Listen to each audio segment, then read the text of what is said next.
বিসমিল্লাহির রহমানির রহিম। আমরা কথা না বলি, আজকের এই ক্যান্সার সচেতন অনুষ্ঠানের উপস্থিত সম্মানিত স্যার, প্রধান অতিথি, তোমাদের মাঝে যে বক্তব্য রেখেছে, সর্বশেষে বলার কিছু না, আল্লাহ তাআলার শুকরিয়া। আমি 2015 সালের নভেম্বরে হঠাৎ করেই আমি অসুস্থ হয়ে যাই। হওয়ার পরে তখন আমার কুষ্টিয়াতে যখন যাই, তখন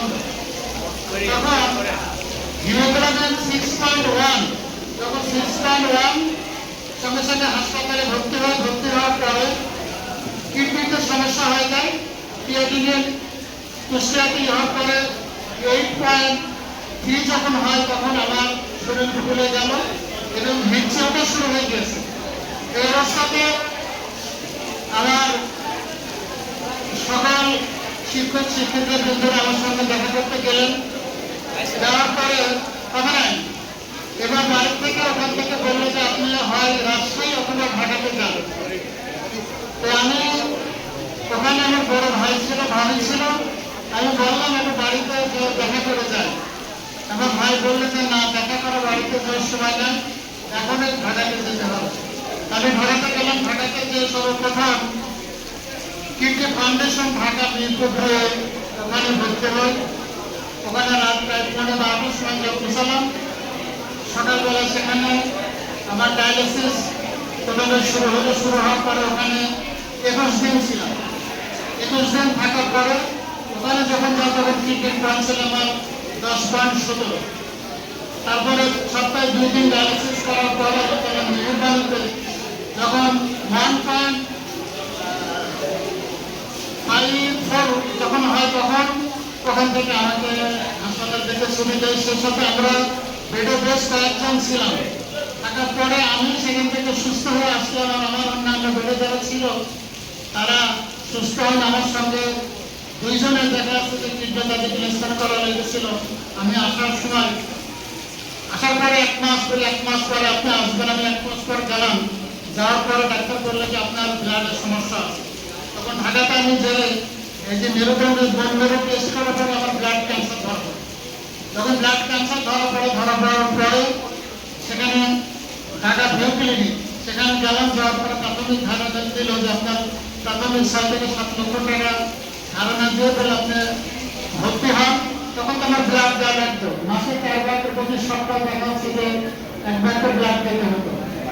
তো সেখান থেকে আমি ভর্তি না হয়ে ঢাকা পিলখানা থেকে সেখানে ভর্তি হওয়ার পরে যখন চিকিৎসা আমার মনোভূত হলো না, তখন আমি ইন্ডিয়াতে যাই।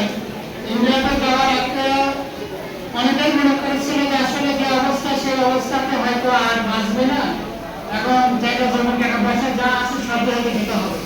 তারপরেও আমি ইন্ডিয়াতে গিয়েছিলাম। যাওয়ার পরে সেখানে অনেক পরীক্ষা নিরীক্ষা করার পরে 28 দিন পর প্রথমে ওরা বলেছিল যে বোন মেরু ট্রান্সফার করার জন্য, তখন 18 লক্ষ টাকা চাই। তাই বললো আমার পক্ষে সম্ভব না এত টাকা। তারপর আমাকে কেমন দেওয়ার পরে আল্লাহ তাআলার মেহেরবানিতে তখন যখন আমার 4টা ডোজ কমপ্লিট হওয়ার পরে দেখা গেল যে ব্লাড তখন আর দেওয়া লাগবে না, ব্লাড স্থির হয়ে গেছে। আল্লাহ তাআলার মেহেরবানিতে কেমনভাবে ডোজ শেষ হওয়ার পরে এখন ক্যাপসুল নিয়মিত খাচ্ছি। আল্লাহ তাআলার অশেষ মেহেরবানিতে তোমাদের দোয়াতে আজকে 10 বছর অতিবাহিত হয়ে গেল। 2016 সালে প্রথমে গিয়েছিলাম ইন্ডিয়াতে, আজকে 2026 সাল।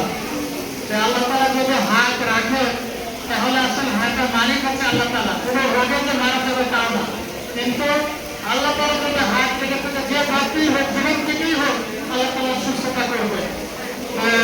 তোমরা যারা ছোটবেলা 6-7 ভর্তি হয়েছে তারা তো আসলে জানো না, যেটা 10 বছর আগে, ওই জন্য তোমরা সেভাবে বুঝতে পারো নাই।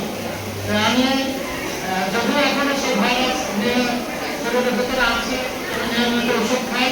আল্লাহ তাআলার মেহেরবানিতে আসলে ক্যান্সার সারা যদি কখনো অবস্থায় ধরা পড়লে অবশ্যই সারবে। আর সর্বোপরি হচ্ছে আল্লাহ তাআলার সাহায্য। আল্লাহ তাআলার সাহায্য আছে, আল্লাহ তাআলা হয়তো হাত রেখেছেন। তাই আজকে তোমাদের মাঝে হয়তো মনে দুটো কথা বলতে পারলাম। আমাদের সকলকে তৌফিক দান করুন এবং এই ঘাতক এই সবচেয়ে কঠিন দুরাত্ম ব্যাধি ক্যান্সার